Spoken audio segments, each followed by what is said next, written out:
Hey, what is up guys? It is your boy Speed here, and today we're going to be looking at 5 different lane combos that are absolutely overpowered in this patch.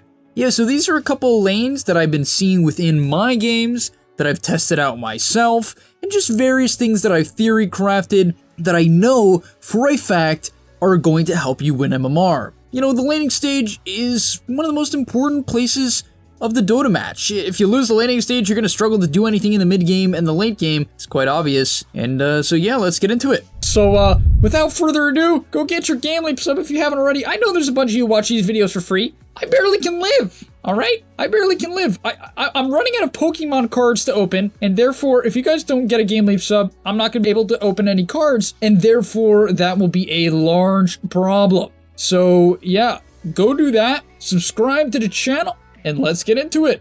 Alright, so hopping into it at number 1, we have Warlock Gyrococker. I've seen many sets of players playing this. In fact, I even lost to this exact combo in the DPC to Arkosh. But yeah, it's really just it's a very simple combo. Let's get into it. Why is this pairing of heroes so dang effective right now? Well, let's talk about Gyro's weaknesses to start. What is Gyro's biggest weakness in the laning stage? He's a relatively low range hero with no innate sustain. He's a ranged hero as well, so right clicks can't get blocked by his, built-in stout shield if he was a melee hero. However, Gyro does have high armor. The point I'm trying to get at here is that in order to do damage as Gyro in the early game, you have to get close to your opponent for rocket barrage and auto attacks. Therefore, you end up tanking a lot of damage, and you don't have a natural way to sustain this damage. On top of that, you typically don't buy items such as Morbid Mask or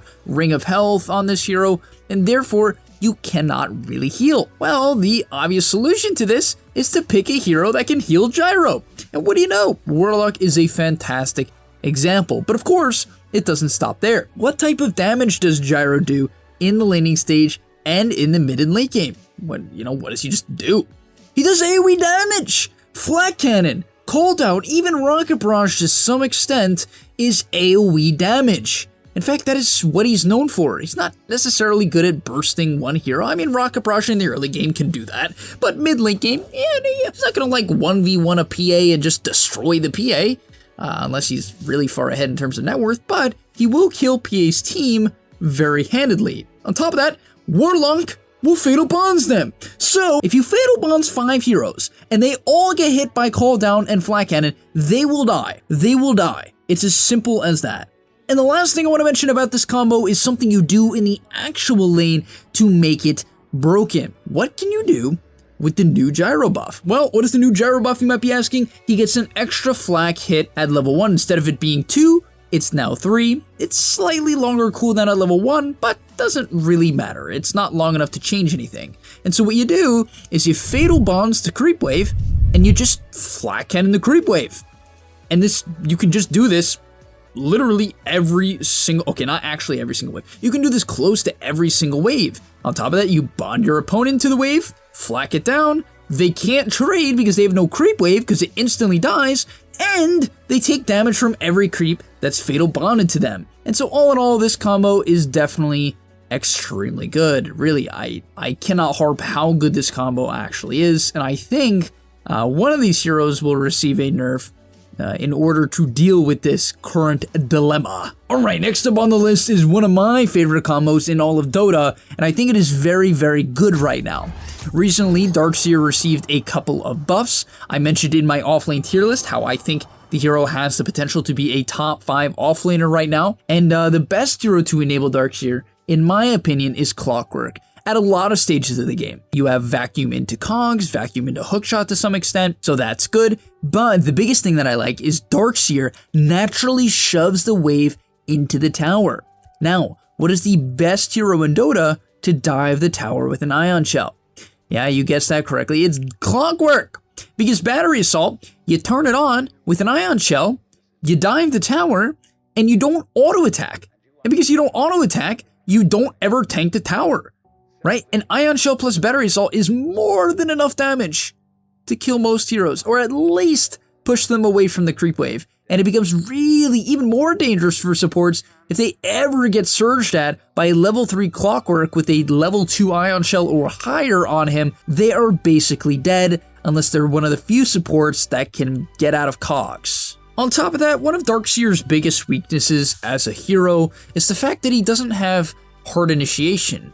If you pick Darkseer on your team and then you pick something like, oh, I don't know, Pugna, yeah, sure, there's some like interesting synergy with Decrep and Ion Shell, but for the most part, you're gonna have no initiation. No one can go in first. Now, you might be saying, why not Darkseer? The hero is a tank. He buys Mech, Pipe, Greaves, Ags, right? Like, why can't he go in first? I mean, he can go in first.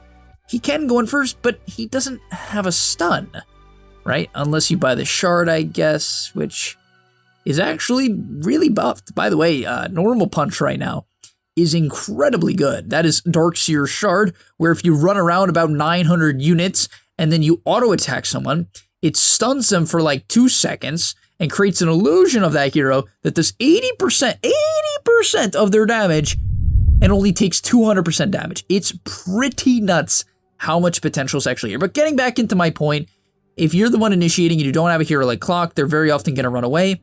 On top of that, in Dota in general, anytime you have an AoE spell, if you have to go in first, you're rarely going to hit multiple heroes with it. I mean, maybe 2, maybe 3 if they're bad. But if the opponent is competent, even though Darkseer's Vacuum, especially with the new level 15 talent, 100 Vacuum radius, it can be very hard to hit multiple heroes because they see you coming. They're going to react to the first person they see. That is always the case. And therefore, if Clock goes in first, they will get distracted by the Clockwork, and that will set up for a big Vacuum opportunity. Next up on the list, we have Abaddon Morphling. Now, this lane it's largely similar to Warlock Gyro in a lot of ways. It's heal plus a high damage range hero, right? Yeah, it's just good right now. I think this lane's strong, and I really do believe that now that Morphling can't really die at level 1, as long as he has a little bit of sustain from a hero like Abaddon, he can just trade, deny, and he doesn't have to worry about dying at level 1 like he did in the past. And so basically, you just out-sustain your opponent, you out-deny your opponent, and you put them in this really weird spot where it's really hard, really hard to kill the 5, right? The Abaddon to kill the 1, right? They basically need a silence in order to take one of you guys down. And even if Morphling does get silenced, let's say in the mid game, you do have the Abaddon to back him up as long as he's in position. You know, keep in mind that a Photic Shield is a very low cast range, so you can obviously run into the problem of not being able to actually get it off. And so if you are against silences in this combo, do keep in mind that Manta is still completely acceptable. Just a bit of a side note there. And lastly, another thing I want to mention is anytime you have high DPS cores, especially high DPS cores that can get bursted. Let me give you a couple examples. Drow Ranger, Sniper, Morphling, Gyrocopter. You almost never want these heroes to go in first. There are a few situations where, let's say, a Gyrocopter has Sanjinyasha, Satanic, and a Titan Sliver, and the enemy team doesn't have burst for whatever reason. He can go in first, tank the damage, get off his Satanic, and be a-okay. But obviously that goes from a game-to-game basis, and typically a hero like Gyro wants to go in second, right? Second, maybe third, right? Maybe never if they're a sniper. And so for Morphling, he really likes having Abaddon on his team because Abaddon can walk in the fights if needed, right? If it's a bit of a hard Morphling game where he might get bursted, Abaddon can do the job. He can frontline and give vision for the Morph to waveform onto an important target, or at least if Morphling still wants to go up first, he can shield the Morphling if he gets got on. Next up, at number 4, we have Centaur and Willow.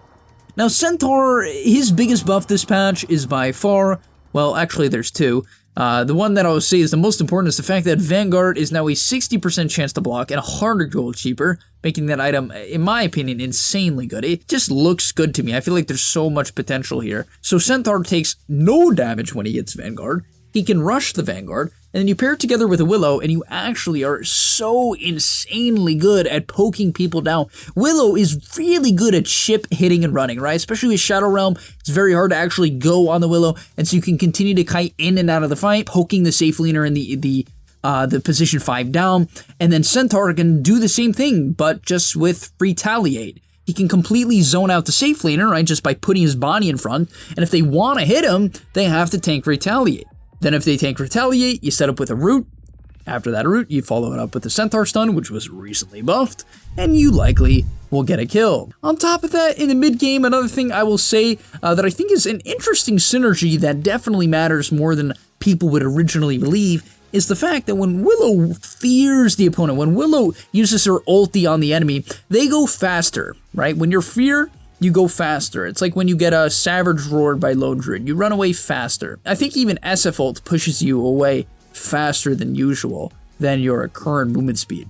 And being able to stampede to stay on top of them is actually more important than you believe, because if you fear, you get a great fear, right? 3-man, 4-man fear, and you can follow it up with the stampede, it slows them all down, right? So you hit this 4-man fear, you follow it up with the stampede, your team can actually catch up, initiate, and slow them, and obviously you can follow up with a great stomp if the situation arises. And so I really do like this combo. And, you know, Willow just likes having a beefcake in front of her. So, yeah, I mean, that's just a given, I guess. And last, but certainly not least, is CKAA. So, one thing I'd like to say is I believe both of these heroes are potentially some of the strongest heroes in Dota right now. With a little bit more experimentation from players, which I think will be happening over the next few weeks / month, then we're going to see these heroes really start to rise. I really believe that AA and CK both have incredible pub win rates. Doesn't mean he's necessarily good in comp Dota, but yeah, in pubs, these are just very, very high DPS heroes that scale into the late game. You know, let's compare a hero like AA to Lich. You know, as Lich can be good, and Lich's Frost Shield can scale into the late game because it's percentage-based block, and that's nice, but it can be purged. You know what can't be purged? AA ulti, Ice Vortex. You can't purge it. And so this hero just scales incredibly well in pubs, and then honestly, this meta of healing is really annoying. There's a lot, I really mean this, I really feel like there's just so much healing going on. It's like Sanjin Yasha is just broken, so like every carry buys Sanjin Yasha, it feels. And then every carry is buying Satanic now, because why wouldn't you? It purges, lasts for 6 seconds, and is a 25-second cooldown. Gives you like 80 damage on strength heroes or something ridiculous. And so yeah, having an AA to finish the job and prevent these things from coming into play is massive. Now, how does it work well with CK? CK stuns, you Ice Vortex, and you kill them. Then in the mid game, you know, how do you miss AA Blast? You throw it without a stun. So stun them. You CK, pull them in, you stun them, AA Blast. CK does a lot of damage, so even a hero like an Underlord will just frickin' melt. They will explode. You will be shocked at how much damage you actually do. But alright, I hope you guys enjoyed this video. If you have any lanes you want to mention in the comments section down below to let the boys know what is broken right now, I think we would all appreciate it. So yeah, thank you so much for watching. I'll see you in the next one, and I'm out. Peace. And that's all, but remember, before you leave, come on, before you tune out, subscribe to the gameleap website where we are going to help you get to the next rank. If you're stuck, click the link down below, and I'm out. Peace.